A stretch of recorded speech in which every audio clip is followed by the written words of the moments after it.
rambling. I'm gonna go in. I'm gonna bring you with me as far as you can go. Let's go get this MRI done. I really don't want to do it. I hate my head getting stuck in the cage. Ugh. Sometimes life's biggest storms give you the most beautiful rainbows. We are Chasing Rainbows. Hi, welcome back to Chasing Rainbows. I am going in to get my second MRI today.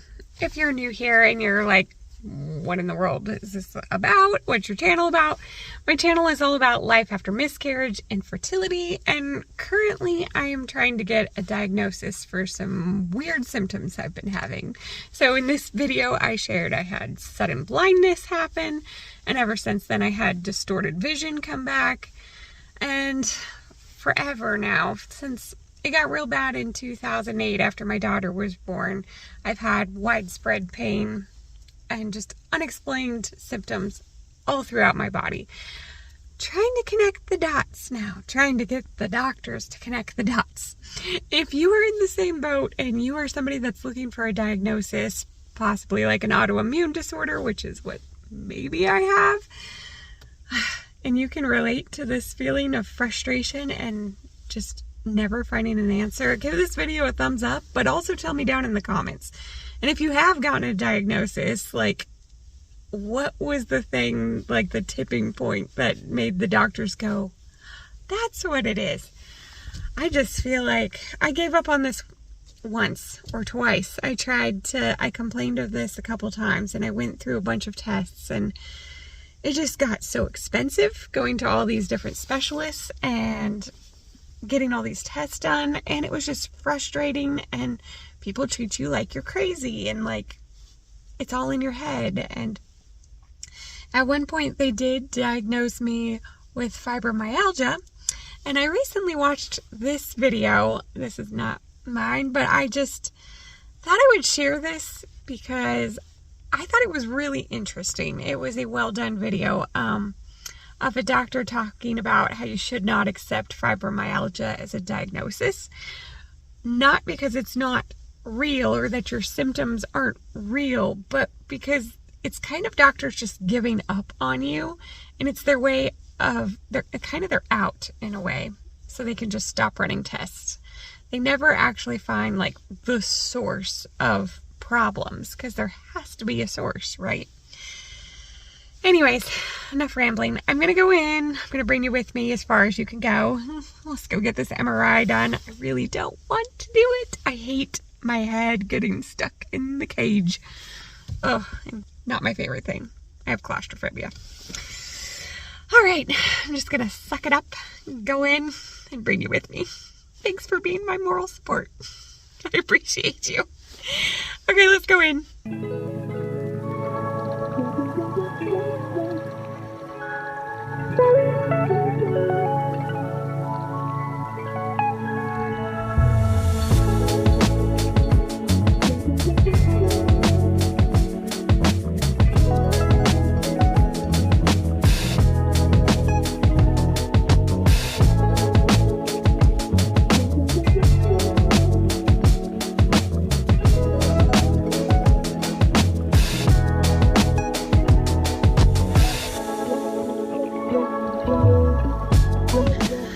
I'm done with my MRI. I made a stop at McDonald's. I just thought I deserved a Coke after that, going through the tunnel of death, as I call it.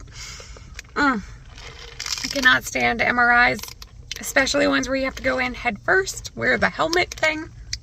It's not fun. This one I felt like was actually worse than my last one, even though the last one was longer. The last one was like an hour and a half, which was awful, and this one was only maybe about 50 minutes or so.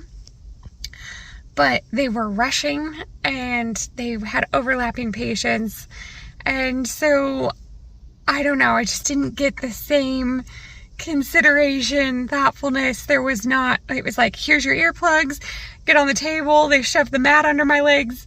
I wasn't comfortable before I was put in. My back was hurting so bad it actually locked up while I was in there. In fact, when they pulled me out to put the contrast in, I complained and was like, my back is hurting so bad. I'm like, can the mat be moved? And they're like, well, you can't move. I'll move the mat. And when he moved it, it actually like hurt worse, and I couldn't do anything about it because he just walked away. It was actually a girl that was running the scan, and she was the one that was like really rushing. And so they put a mirror up above the head cage thing, and I'm looking in the mirror and I can see like where they're sitting when they do the scan, and they all left at one point. And I know it was a pause in the scan because there was no noise. So I sat in there for like an extra 10, 15 needless minutes. And I was starting to panic when I was in there.